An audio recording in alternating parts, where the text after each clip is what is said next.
आज जो हम टॉपिक करने वाले हैं वो टॉपिक है bills of exchange. Bills of exchange क्या होता है? आप बेसिकली दो तरह से पेमेंट्स कर सकते हो, किसी को भी आपने पेमेंट करनी है तो। एक तो कैश मेथड है, सेकंड इज़ क्रेडिट मेथड। तो क्रेडिट मेथड में आप बिल इशू करते हो।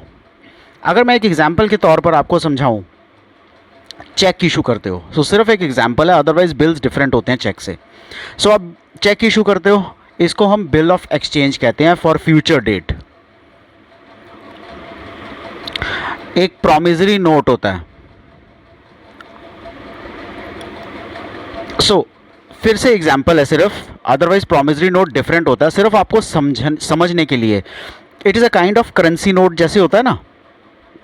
अगर आप कोई भी करेंसी नोट उठाओगे तो उसमें गवर्नर ऑफ आरबीआई का ये स्टेटमेंट होती है that I promise to pay a particular person the bearer a sum of rupees से 100। सो 100 रुपये का नोट होगा, 100 रुपीज़ का नोट होगा, उस पर 100 लिखा होगा। सो हालांकि currency note and promissory note are different, but kind of currency note होता है। सिर्फ आपको समझाने के लिए मैंने एग्जांपल दिया है। बिल्स ऑफ एक्सचेंज भी काइंड ऑफ चेक होता है, अदरवाइज दे आर डिफरेंट। इसमें कुछ टर्मिनोलॉजीज आती हैं। एक टर्मिनोलॉजी आती है बेयरर ऑफ इंस्ट्रूमेंट, एक आती है पेबल ऑन ऑर्डर। चेक्स जो होते हैं ना वो ऑर्डर पे होते हैं, which means you are ordering a bank to transfer certain amount of your money to someone else. So ये ऑर्डर हो गया। बेयरर होता है जिसके हाथ में वो इंस्ट्रूमेंट है, वही हम ओनर मानते हैं उस इंस्ट्रूमेंट का। सो आपको वेरीफाई करने की ज़रूरत नहीं है। अगर मान लो 100 रुपीज़ का नोट नीचे गिरा हुआ है, I picked up that note, so I become the owner of that 100 rupee note. No one can challenge it in the world कि नहीं ये इनका नहीं है, राइट? ऑर्डर के केस में क्या होता है कि मैं ऑर्डर करूंगा, अगर मैंने चेक दिया है तो मैं ऑर्डर करूंगा that yes this particular amount of money has to be paid. So definition क्या है बिल्स ऑफ एक्सचेंज की? Bills of exchange negotiable instruments act 1881 के अंडर आते हैं। क्यों? क्योंकि ये नेगोशिएबल इंस्ट्रूमेंट्स होते हैं, transfer of money. So bill of exchange is defined as an instrument in writing. First feature हो गया इन राइटिंग होना चाहिए, containing an unconditional order. Second feature हो गया ऑर्डर होना चाहिए that yes X wants to pay to Y. तभी मैंने आपको एग्जांपल चेक का दिया था, it is an order, right? But unconditional order होना चाहिए। Conditional orders are not accepted, which is signed by the maker. So फिर से मैं चेक की एग्जांपल की तरह करूंगा आपको कि मेकर उसको साइन करता है। Directing a certain person to pay a certain sum of money only to. So cheque के केस में ये सर्टन पर्सन कौन होता है? बैंक। सो अगर मेरा चेक है, मैंने चेक दिया वाई को, तो मैंने जब चेक दिया वाई को, वाई वो चेक बैंक में लगाएगा। इट मीन्स मैंने ऑर्डर किया बैंक को कि मेरे अकाउंट का इतना पैसा वाई को ट्रांसफर कर दो, और to the order of a certain person or to the bearer of the instrument. या तो उसको ट्रांसफर कर दो क्योंकि मैंने बोला है, या बेयरर जब आप उसके ऊपर सेल्फ लिख देते हो, यूअर सेल्फ लिख देते हो, राइट? तो बेयरर मतलब जब आपके हाथ में है तो वो आपको ट्रांसफर हो जाएगा, राइट? सो चेक की सिर्फ एक एग्जांपल है। Cheque is one of the bills of exchange, it is not the complete bill of exchange, right?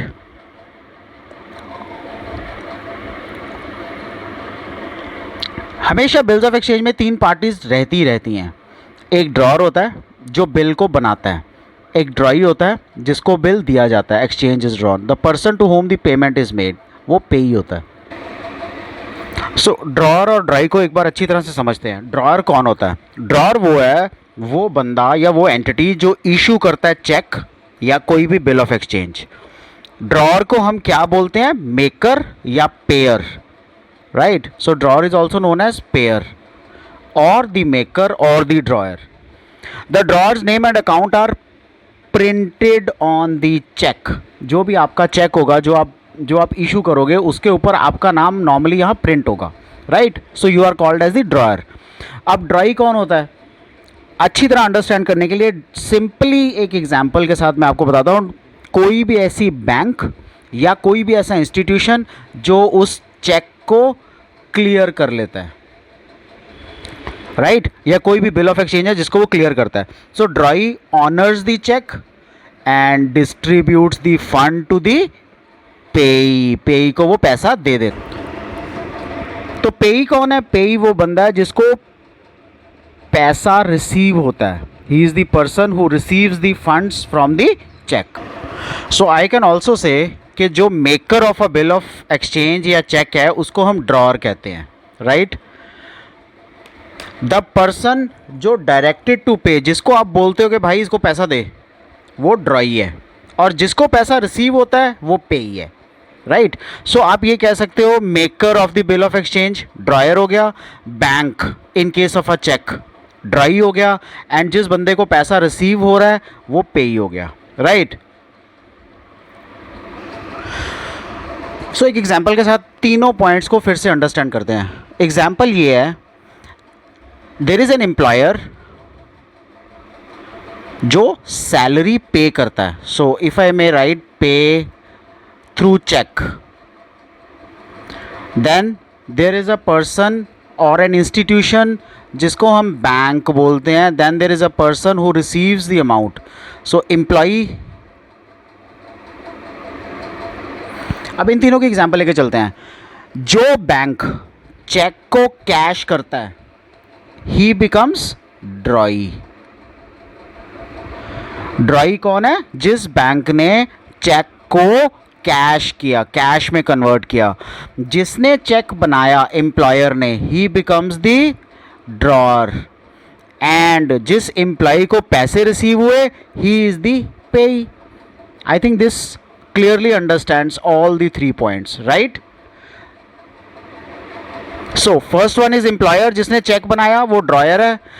Bank, साफ साफ हैंड राइटिंग में कर लेते हैं एक बार फिर से। So employer, he makes the check. Bank, what shall I say, convert the check into cash. And the employee receives payment, right? For your understanding, employer होता है जो चेक बनाता है, बैंक होता है जो कैश में कन्वर्ट करता है उस चेक को, एंड एम्प्लॉय है जिसको वो पेमेंट रिसीव होती है। सो ड्रॉयर, एम्प्लॉयर कौन है? ड्रॉयर। बैंक क्या हो गया? ड्रॉई, कैश में कन्वर्ट कर रहा है, एंड जिस एम्प्लॉय को रिसीव हो रहा है वो पेई। So employer is drawer, bank is drawee, and the person receiving the amount is, that is employee is the payee. एक और एग्जांपल अंडरस्टैंड करते हैं, बिल ऑफ एक्सचेंज। ये तो अभी हमने चेक की बात की है ना। सो बिल ऑफ एक्सचेंज में कौन कौन होता है? फॉर एग्जांपल, आपने गुड्स परचेज किए हैं किसी दूसरी कंपनी से, and you draw a bill of exchange. आपने बिल ऑफ एक्सचेंज ड्रॉ कर लिया जब दूसरी कंपनी से गुड्स बाई किए, making them the drawer and payee. So वो ड्रॉयर एंड पेई बन जाएंगे। जो कंपनी एक्सेप्ट करती है उस बिल्स ऑफ एक्सचेंज को, वो ड्रॉई बन जाएगी। ओके। बिल्स ऑफ एक्सचेंज और प्रॉमिसरी नोट में क्या फ़र्क है? अब bills of exchange is drawn by the creditor, right. जो प्रॉमिसरी नोट है वो डेटर ड्रॉ करता है। बिल्स ऑफ एक्सचेंज में हमने अभी पढ़ा भी है, it contains an order to make the payment, it contains a promise to make the payment, right. Promissory note है ना, तो प्रॉमिस करता है। जैसे मैंने आपको बताया, एग्जांपल दिया करेंसी नोट के केस में क्या होता है? I promise to pay the bearer a sum of ₹100। Governor of RBI ये लिखता है। There can be 3 parties, drawer, drawee and payee. Promissory note में सिर्फ 2 ही पार्टीज होती हैं, प्रॉमिसर एंड प्रॉमिसी। मैच्योरिटी, जो भी बिल्स ऑफ एक्सचेंज होंगे वो 3 days प्लस पे मैच्योर होंगे। So term of the bill, सबसे पहले tenure, it is the time period between the date on which a bill is drawn and the date on which it is payable. जिस दिन आपने draw किया और जिस दिन आप पे कर रहे हो उसके बीच का time. For example, a bill is drawn for 1 April and maturity payable क्या है? For example 1 July। So April complete, मई complete and June complete, 3 months। ये टेन्योर ऑफ द बिल हो गया, टर्म ऑफ द बिल हो गया। Due date, it is the date on which the payment of the bill is due. So 1 July को अगर due date है तो 1 July को वो ड्यू हो जाएगा। Days of grace, these are 3 extra days that are added to the period to bill to calculate the date of maturity. So इस case में अगर ड्यू डेट 1 July है, सो हम 4 July को डेट मानेंगे। करते क्या है हम accounting treatment? Bill can be written till the date of maturity, जब तक मैच्योरिटी नहीं होती। सो हमने अभी एग्जांपल ली है, तो उसमें 1 जुलाई तक आप उस बिल को रिटेन कर सकते हो। Bill can B discounted with the bank. For example 1 अप्रैल को बिल इशू हुआ है, आप कहते हो नहीं मेरे को पेमेंट जो है वो 1 जुलाई से पहले चाहिए, हालांकि पेमेंट ड्यू डेट इज़ 1 जुलाई। सो आप बैंक के पास जाते हो, बैंक को बोलते हो कि मेरे को 1 जून को पेमेंट कर दो। What do the bank do? Bank will make you the payment provided जो 1 महीने का इंटरेस्ट है from 1 June to 1 July bank discount कर लेगा। यानी कि आपको 10,000 रुपीज़ देने थे, सो 1 महीना आप पहले पेमेंट ले रहे हो तो मे बी 200 रुपया कम देगा bank. So bank will pay you 9,800 rupees. Bill can be endorsed in favour of a creditor. So आप डायरेक्टली चेक है मान लो, तो चेक के बैक साइड पे एंडोर्समेंट कर सकते हो that yes the bill has been transfer to the other fellow. It is send to the bank for collection. 1 July जो ड्यू डेट आ गई है तो आप उसको कलेक्शन के लिए भेजोगे। अब जनरल एंट्रीज क्या है बिलिंग ट्रांजैक्शंस की? ड्रॉयर अपनी बुक्स में क्या करेगा? सो यू रिमेंबर ड्रॉयर कौन है, ड्रॉई कौन है एंड पेई कौन है। सो अकॉर्डिंगली हम जनरल एंट्रीज करेंगे। वो कह रहा है for bills received after acceptance आपने मेरे को बिल भेजा, मैंने कहा ओके, ये होती है acceptance. So bills receivable to drawee's account. Bill met on maturity 1 July हमारी एग्जांपल में, राइट। सो 1 जुलाई को हमने क्या कहा कि पेमेंट आ गई। So cash and bank account debit to bills receivable account. अगर बिल ड्रॉई की बुक्स में if bills returned after acceptance आपके पास वापस आया था, ड्रॉइज टू बीपी, ड्रॉई है वो तो बिल्स पेबल होगा। बिल मेट हो जाता है तो बीपी टू कैश, क्योंकि ड्रॉयर के केस में वो बीआर था, राइट। ये बीआर है ड्रॉयर के केस में। और ड्रॉई जब हम ड्रॉयर की एंट्री कर रहे हैं, जब हम ड्रॉई की एंट्री करेंगे तो वो बीपी हो जाएगा। और बीआर अगर डेबिट था तो यहाँ क्रेडिट हो जाएगा, वहाँ क्रेडिट था तो यहाँ डेबिट हो जाएगा। सो डिस्काउंटिंग ऑफ बिल्स, डिस्काउंट करवा लिया आपने। बैंक अकाउंट डेबिट जो मैंने अभी आपको एग्जांपल दिया उसके हिसाब से 9800, 200 is the discount and 10,000 was the amount for the bill. So bank account debit, discount account debit to BR account, bills receivable account. Drawer की बुक्स में, right. Bills endorse to creditor, जब आप creditor को भेज देते हो bill, so endorsee's account debit to BR account, जिसको आपने भेजा है to bills receivable.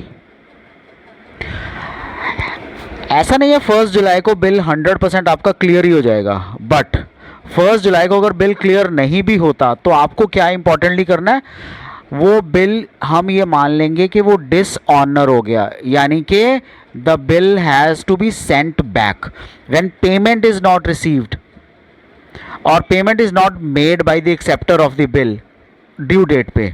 It is known as dishonour of a bill. So dishonour of a bill पे हम क्या करेंगे, when this fact is brought to the notice of notary public, it is termed as noting of a bill. So notary courts में आपने देखा होगा notary बैठे होते हैं।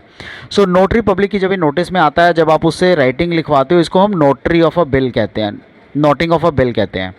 ये जो नोटरी है ये कुछ चार्जेस चार्ज करता है। So noting charges is the fee paid by the notary public for noting of a dishonour of a bill. So primarily जज क्या करेगा, जब आप कोर्ट में केस लेके जाओगे डिसऑनर ऑफ अ चेक का, डिसऑनर ऑफ अ बिल का, तो जज ये कहेगा मेरे को इस चीज़ में पता नहीं है, लेकिन नोटरी से अप्रूव करवाया हो।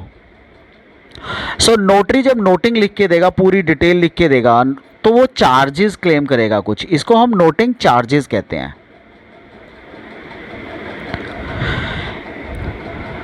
That was bill of exchange. Next is financial statements, chapter 1, that is without adjustments. So इसमें हम क्या क्या पढ़ेंगे, इसमें हम करेंगे trading account. So trading account में क्या क्या आता है, मैन्युफैक्चरिंग की सारी चीज़ें, मैन्युफैक्चरिंग ट्रांजैक्शंस, प्रोडक्शन ट्रांजैक्शंस और परचेज ट्रांजैक्शंस, ये सारा ट्रेडिंग का पार्ट है, राइट। नेक्स्ट आएगा P and L account. P and L account में सारे इनडायरेक्ट एक्सपेंसेस आएंगे, राइट, जैसे sales expenses, office expenses, stationery and such other expenses, वो सारे इसमें आएंगे। लास्ट में आएगा बैलेंस शीट। सो जो भी आप अकाउंटिंग करोगे लास्ट में बैलेंस शीट बनाओगे, जिसमें एसेट्स एंड लाइबिलिटीज आएगा. सो कैपिटल एंड रेवेन्यू दोनों में क्या डिफरेंस होता है?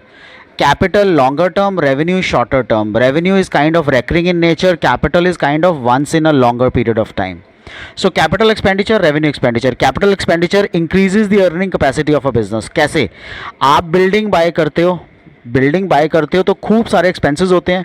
जब खूब सारे एक्सपेंसेस होते हैं तो क्या होगा? जब बिल्डिंग बाय करने पर बहुत खर्चा हो जाता है एक ही बार में, लेकिन लाइफ लॉन्ग आप उस बिल्डिंग को यूज़ करते हो, आपको उसमें रेंटल इनकम आती है, सो आपकी अर्निंग कैपेसिटी इंप्रूव हो जाती है. रेवेन्यू एक्सपेंडिचर क्या होता है? मेंटेन करता है अर्निंग कैपेसिटी को. Salary of employees, electricity, rent, so ये सब रेवेन्यू एक्सपेंडिचर का पार्ट है. Capital expenditure is incurred to acquire fixed assets. I just took you an example about building, right? So you have actually purchased the building, means आपने fixed expenditure buy किया. It is incurred on day-to-day conduct of the business, day-to-day, regular revenue kind of activities के लिए. Non-recurring in nature. ये non-recurring होती है, यानी कि एक ही बार होती है longer period of time में. ये recurring in nature है, बार बार होती है. Benefits more than one accounting year. एक से ज़्यादा अकाउंटिंग ईयर में इसके बेनिफिट्स आते हैं. Normally benefits one accounting year, एक ही अकाउंटिंग ईयर में इसके बेनिफिट्स आते हैं. It is recorded in balance sheet, it is recorded in P&L account. Now financial statements, वो accounting statements that are prepared at the end of an accounting period, इसको हम financial statements कहते हैं. Financial statements को they are also called as final accounts, completed accounts, final accounts, right? Trading, profit and loss and balance sheet, ये हमारी financial statements का part है. सबसे पहले ट्रेडिंग अकाउंट क्या होता है? Trading account is prepare to ascertain the trading results of a business, यानी कि जो आप मैन्युफैक्चरिंग में, प्रोडक्शन में या परचेज में करते हो, इससे या तो ग्रॉस प्रॉफिट आएगा या ग्रॉस लॉस आएगा. Gross profit, gross loss is transfer to the profit and loss account. जो भी ग्रॉस प्रॉफिट या लॉस होगा वो P&L अकाउंट में ट्रांसफ़र करोगे इसके बाद आप. ये हमारा फॉर्मेट है ट्रेडिंग अकाउंट का. नाउ सबसे पहले आपने सेल्स लिखनी है, बाय सेल्स, राइट? सेल्स की जो रिटर्न है, जो वापस कर दिया, सो नेट ऑफ सेल्स लिखना है. देन क्लोजिंग स्टॉक आएगा और लास्ट में अगर लॉस है तो वो आएगा. लॉस कैसे क्रिएट करते हैं? व्हेन द डेबिट साइड, यानी कि expenses are more than the credit side, यानी कि जो इसमें इनकम आएगी हमें उससे एक्सपेंसेस ज़्यादा हैं तो लॉस आएगा. डेबिट साइड पे क्या क्या आएगा? Opening stock, purchases, return inward यानी कि purchases, right? Wages, carriage inwards, direct expenses and gross profit, right? Gross profit कैसे निकलेगा? When the credit side is more minus the debit side, so the balance will be gross profit. This is trading account. I am once again saying it, trading account में कौन कौन सी चीज़ें आती हैं? या तो मैन्युफैक्चरिंग से रिलेटेड आती हैं, या परचेज से रिलेटेड आती हैं, या प्रोडक्शन से, फैक्ट्री से रिलेटेड सारी चीज़ें मैन्युफैक्चरिंग का ही पार्ट है. COGS, cost of goods sold. Now please understand COGS होता क्या है. कॉस्ट ऑफ गुड्स सोल्ड का मतलब है opening stock plus net purchases. Net purchases means purchases minus purchase return plus direct expenses minus closing stock.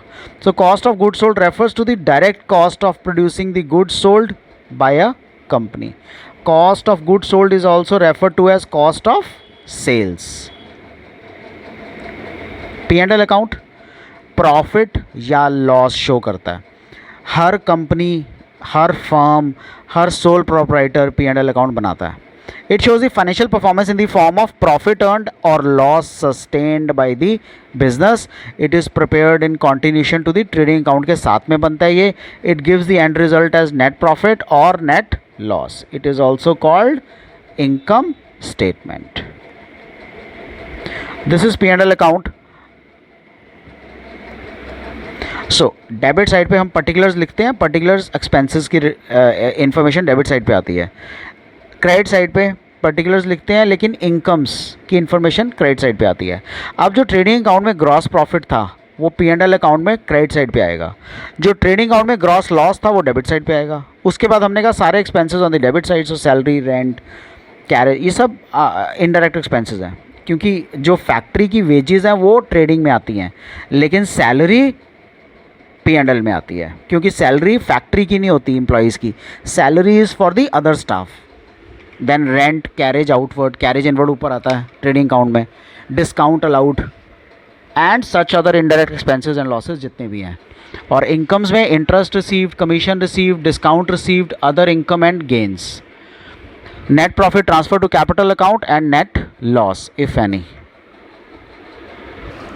Here is the P&L account. So profit and loss account में,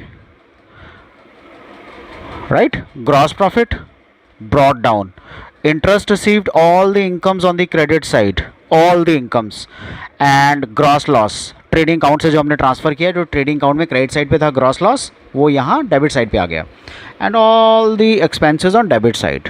okay, net profit, net loss there after. Last is the balance sheet. Trading P&L के बाद balance sheet बनती है। So balance sheet क्या होता है? Statement prepared for showing the financial position of the business. So financial position बनती है इससे पहले P&L ट्रेडिंग से क्या बनती थी? Income statement. इसको पोजीशन स्टेटमेंट भी कहते हैं। It is a summary of all the assets and all the liabilities of the business at a given date. Balance sheet as on, जो भी डेट है 31 मार्च नॉर्मली होती है, right. Asset side, this is the asset side, all the assets starting with fixed assets और which is known as permanency concept, और the liquid assets which is known as the liquidity concept. So अगर आपने यहाँ पे fixed asset से शुरू किया है तो यहाँ भी कैपिटल टॉप पे आएगा, then reserves and surplus, outstanding expenses, long term liabilities, short term liabilities which are known as current liabilities also. So this is the format for the balance sheet. हम बोलते हैं marshalling of assets and liabilities. Marshalling का मतलब है arrange करना assets को, liabilities को किसी भी एक पर्टिकुलर ऑर्डर में। So assets and liabilities are arrange either in the order of liquidity और in the order of permanence. अब लिक्विडिटी क्या होती है? कितनी जल्दी आप उस एसेट को कैश में कन्वर्ट कर पाते हो। सो आई जस्ट टोल्ड यू कि जो इन दिस केस दिस ये लिक्विडिटी फॉर्म है, राइट। सो सबसे जल्दी कैश में कैश ही कन्वर्ट होता है। मिसलेनियस इन्वेस्टमेंट, छोटी मोटी इन्वेस्टमेंट्स जो होती हैं छोटी छोटी अमाउंट की, बिल्स रिसीवेबल 2-3 महीने का टाइम होता है, सन्ड्री डेटर्स 2-3 महीने में पैसा देना होता है, stock within 1 year sale होता है, right. Then comes the longer term. So नीचे से जब ऊपर की तरफ जाओगे, यानी कि current assets, then non current assets, then long term assets, fixed assets, that is liquidity. और परमानेंसी कंसेप्ट क्या होगा? जो लंबे टाइम के लिए, लॉन्ग टर्म के लिए आप लोग अपने पास रखते हो, एंड उस केस में लास्ट में आएंगे current assets, right. So permanence and liquidity दोनों कंसेप्ट्स। ये लिक्विडिटी का ऑर्डर है, just explain it to you कि कैश जो जल्दी कैश में कन्वर्ट हो जाते हैं उसके हिसाब से लिक्विडिटी का ऑर्डर है। इसी तरह लाइबिलिटीज़ में करंट लाइबिलिटीज सबसे ऊपर आती हैं, फिर नॉन करंट लाइबिलिटीज़, फिर लास्ट में equities and share holder funds.